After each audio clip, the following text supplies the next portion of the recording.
What if the highest form of spiritual power was not force, domination, or conquest, but surrender? What if the purest path to divine union was not walked through authority, but through receptivity? Ibn Arabi invites us to look at Maryam, not only as a sacred woman of history, but as the embodiment of a timeless spiritual path, a path that leads directly into the presence of God. Maryam represents something far deeper than a miraculous birth or a noble lineage. In Ibn Arabi's vision, she stands as the symbol of the perfected human receptivity, the soul that becomes so empty of ego that it becomes capable of receiving the divine word itself. Her silence is not weakness, her withdrawal is not escape, and her solitude is not loneliness. It is preparation, it is the womb of meaning. According to Ibn Arabi, God does not reveal himself to a heart that is crowded. The divine presence requires space. Maryam's greatness lies in the fact that she made herself entirely available to God, without resistance, without negotiation, without conditions. She did not demand understanding before surrender. She surrendered so completely that understanding was born within her. This is why Ibn Arabi sees the feminine not as biological gender, but as a spiritual principle. The feminine path is the path of receiving, of allowing, of yielding to the real. It is the path where the self does not try to grasp God, but allows God to manifest within it. Maryam becomes the living proof that divine union is not achieved through effort alone, but through inner emptiness and trust. When the angel speaks to Maryam, Ibn Arabi notes something subtle yet revolutionary. Revelation comes not through external authority, but through intimate encounter. God approaches her heart directly. She does not chase prophecy, prophecy comes to her. This overturns the common idea that closeness to God requires loud action or public recognition. Maryam's union with the divine happens in silence, unseen by the world. Ibn Arabi teaches that every soul carries both masculine and feminine dimensions. The masculine seeks, acts, and moves outward. The feminine receives, nurtures, and transforms inwardly. Maryam is the perfection of this inward dimension. She teaches that the soul must first become a sanctuary before it can become a mirror. Without purification, nothing sacred can be reflected. The miracle of Maryam is not only that she gives birth without a man, but that she gives birth without ego. She does not claim ownership of what emerges from her. She does not say, "This is mine." She says, in essence, "This is from God." And Ibn Arabi reminds us that the moment we stop claiming ownership over our spiritual experiences, those experiences begin to carry divine light. This is where the secret of divine union is revealed. Union does not mean becoming God, it means becoming so transparent that God is seen through you. Maryam does not speak to defend herself because truth does not require explanation. The divine speaks on her behalf. Ibn Arabi tells us that when the soul reaches true surrender, God himself becomes its voice, its protection, and its proof. In a world obsessed with control, Maryam stands as a radical symbol of trust. In a culture that celebrates dominance, she represents yielding. And in a spiritual age that seeks power, she reminds us that holiness is born through humility.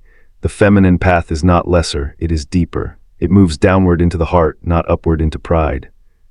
Ibn Arabi ultimately teaches that Maryam is not only a woman of the past, but a state of being available to every seeker. When the heart becomes pure like Maryam's, it too can receive divine meaning. When the soul becomes silent like hers, it too can hear the eternal word. And when the self disappears, divine union is no longer an idea, it becomes a lived reality. Maryam stands in Ibn Arabi's vision as the highest symbol of receptivity, not because of an outward miracle, but because of an inward condition. Her true distinction is not what happened through her, but what was absent within her. She is the image of a heart emptied so completely of ego, fear, ambition, and self-assertion that nothing remains to block the descent of the divine word. In this emptiness, Ibn Arabi sees perfection, because God is not received by a crowded soul. The divine does not enter where the self insists on being present. Receptivity in Ibn Arabi's metaphysics is not passivity. It is an active readiness, a disciplined openness that requires immense inner strength. Maryam's life is shaped by withdrawal, silence, and devotion, not as acts of escape, but as acts of preparation. Every layer of attachment removed from her heart creates space, and that space becomes the place where divine meaning can settle. Ibn Arabi teaches that God reveals himself according to the capacity of the receiver, and Maryam expands that capacity by dissolving herself. What makes Maryam unique is not that she seeks God, but that she allows God. The usual spiritual journey is driven by desire, the desire to know, to see, to reach, to attain. Maryam's journey is different. She does not chase revelation, revelation finds her. Ibn Arabi points out that when the soul stops demanding, stops questioning from ego, stops negotiating with the divine, it becomes a vessel rather than an obstacle.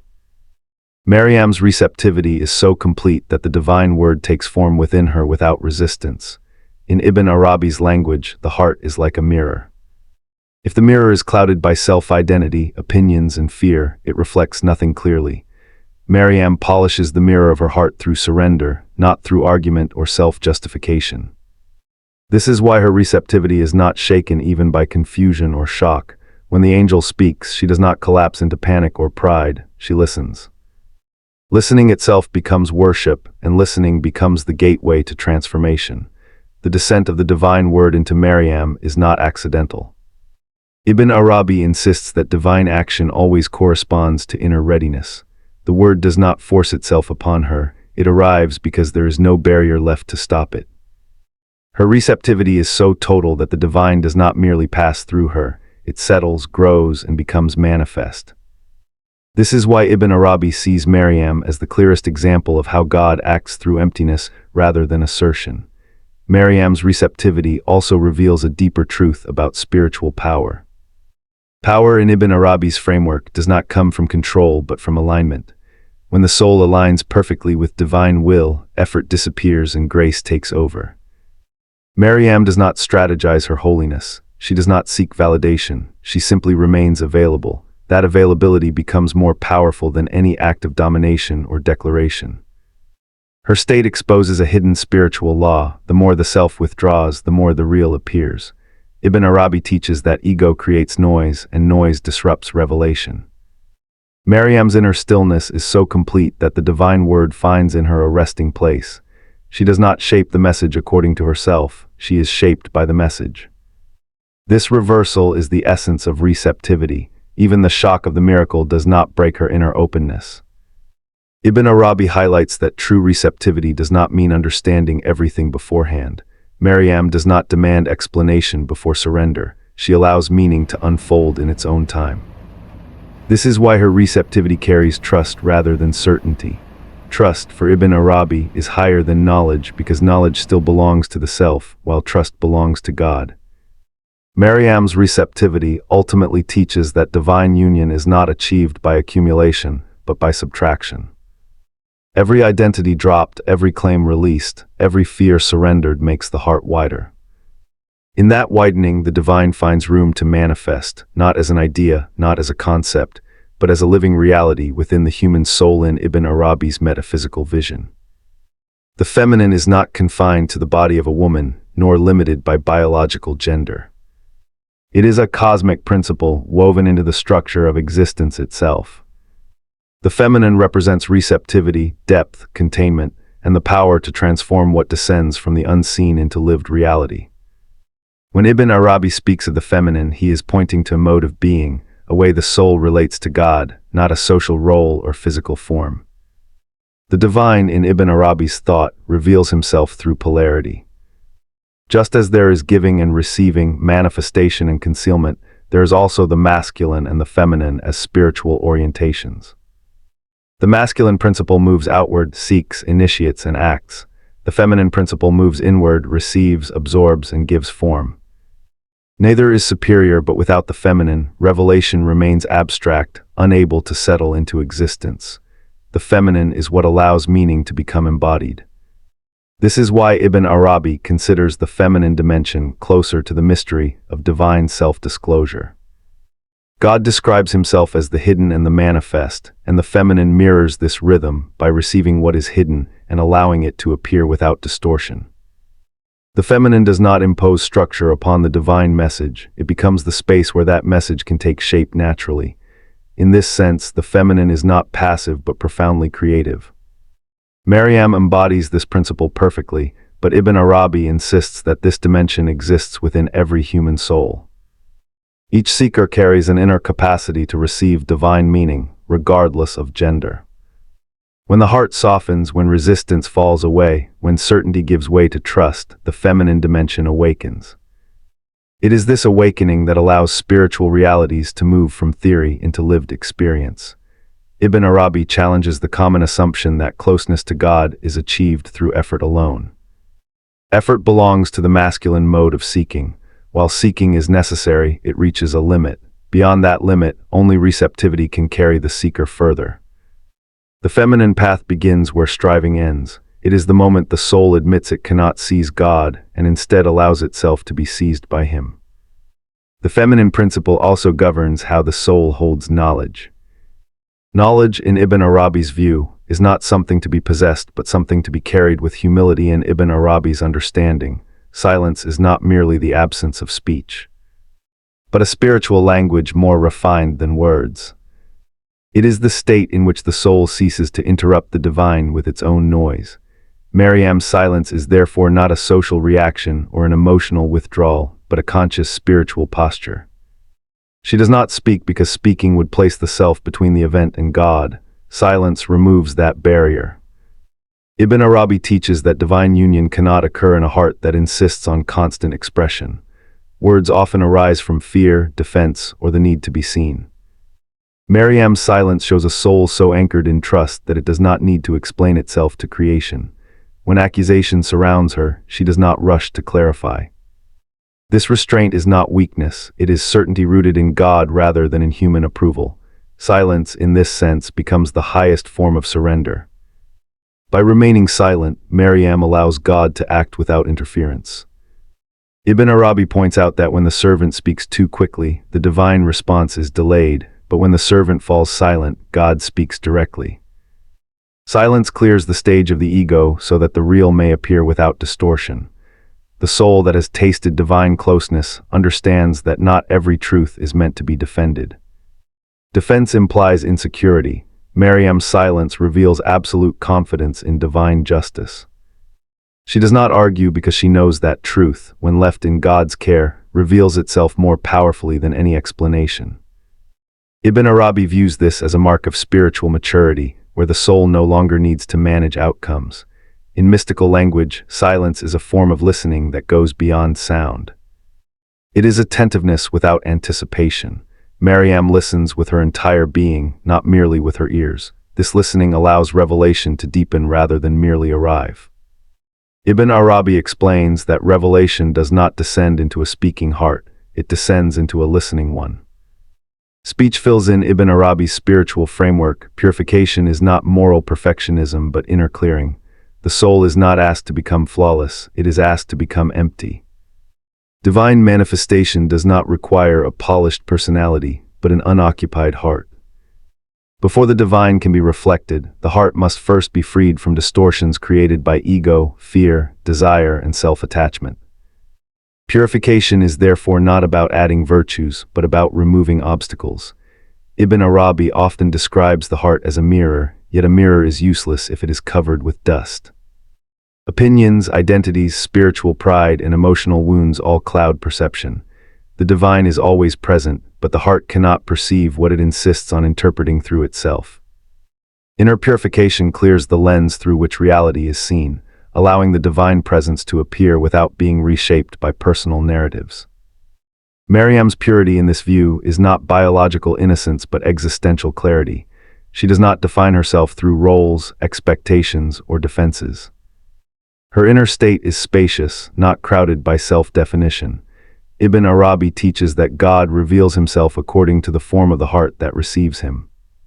A heart full of claims receives limited meanings. A heart emptied of claims receives boundless presence. Purification begins with honesty. The seeker must recognize how much of their spiritual pursuit is driven by control, validation, or fear of loss. Ibn Arabi warns that even spiritual practices can become veils when they are used to strengthen identity rather than dissolve it. The purified heart does not say, "I am spiritual." It simply remains available. Availability becomes the true preparation for divine manifestation. Another layer of purification involves releasing the need to understand everything before surrendering. The ego demands clarity as a condition for trust, but Ibn Arabi reverses this order. Trust precedes clarity. Maryam does not ask for explanations before opening herself to the divine command. Her purification lies in her willingness to remain open even when the future is unclear. This openness creates a sanctuary where divine meaning can safely descend. Ibn Arabi also emphasizes emotional purification. Resentment, anxiety, and attachment are not sins, but they become barriers when clung to. The heart that holds grievances tightly cannot hold divine presence fully. Purification here does not mean repression, but release. Maryam does not cling to fear or outrage even when misunderstood. Her heart remains inwardly unoccupied, allowing divine action to unfold without resistance. True purification is gradual and often uncomfortable. As layers of self fall away, the soul may feel exposed or empty. Ibn Arabi reassures that this emptiness is not loss but readiness. God does not fill what is already full. The discomfort of purification is the sensation of space being created within. That space is the sanctuary where divine manifestation occurs. The purified heart does not attract attention, power, or admiration. It attracts presence. Ibn Arabi teaches that when the heart becomes a sanctuary, divine meaning naturally takes residence without effort. The soul no longer needs to search for signs. It becomes the place where signs appear. Purification, then, is not preparation for reward, but alignment with reality as it truly is in Ibn Arabi's vision. Divine encounter does not depend on hierarchy, institutional authority, or human mediation. God is not confined to structures of power, nor does his closeness require permission from social or religious rank. Maryam's experience reveals a radical spiritual truth. When the heart is ready, the divine approaches directly. No intermediary is needed when the inner state itself has become receptive. Ibn Arabi emphasizes that authority belongs to God alone, and any human authority is secondary and symbolic. Spiritual rank is not inherited, assigned, or publicly recognized. It is inward and unseen. Maryam holds no formal position, delivers no sermons, and commands no following. Yet she receives one of the most intimate forms of divine communication. This overturns the assumption that revelation belongs only to public figures or recognized leaders. The encounter between Maryam and the angel is marked by intimacy rather than ceremony. There is no audience, no public validation, no external confirmation. Ibn Arabi points out that the deepest spiritual encounters often occur in solitude, where the soul is free from performance and expectation. God approaches the heart when it is no longer shaped by the gaze of others. This challenges the seeker's attachment to external approval. Many seek closeness to God through recognition, titles, or visible acts. Ibn Arabi warns that dependence on authority can become a veil if it replaces inner readiness. Maryam does not wait to be declared worthy. Her worthiness emerges from her state, not from endorsement. The divine meets her where she is, not where society would place her. Ibn Arabi also reframes mediation itself. While prophets, teachers, and traditions guide, they are not substitutes for personal encounter. Maryam's experience shows that guidance prepares the heart, but encounter occurs inwardly. The angel's appearance is not an external spectacle, but a confirmation of an inner readiness already established. Revelation corresponds to condition, not status. The absence of mediation highlights the immediacy of divine mercy. God does not delay his approach for formalities. When the heart opens sincerely, response is instant. Ibn Arabi teaches that distance from God is not spatial but psychological. The moment barriers dissolve, proximity is revealed. Maryam's encounter happens without transition because nothing within her resists it.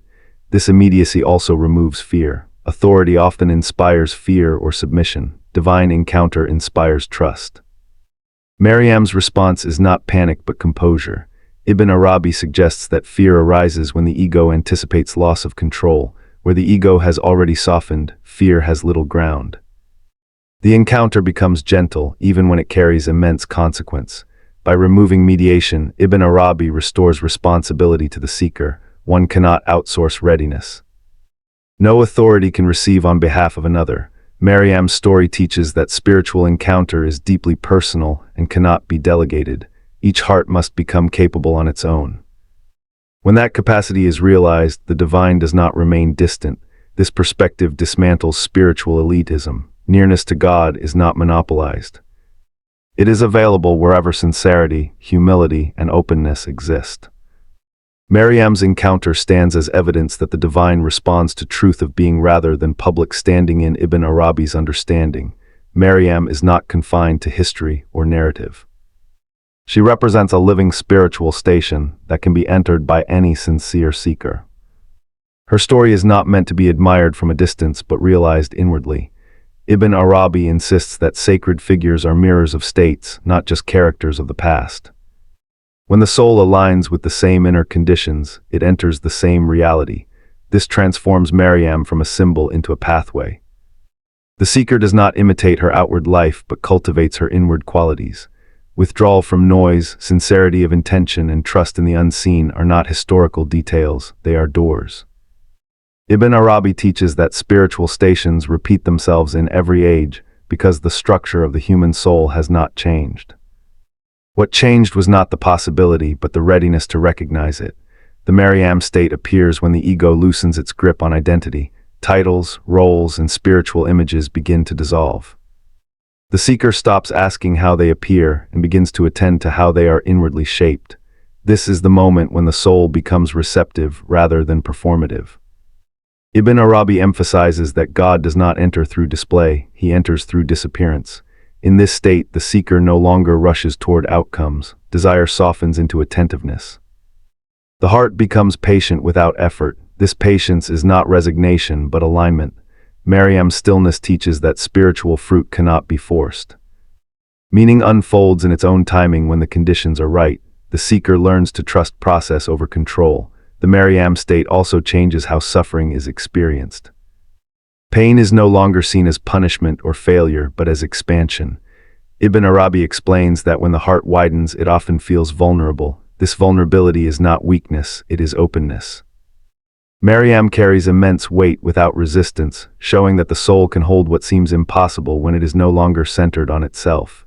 In this station, speech becomes secondary. The seeker learns when not to speak. Silence arises naturally, not as discipline but as clarity. Ibn Arabi teaches that when the real is present, the need for self-expression fades.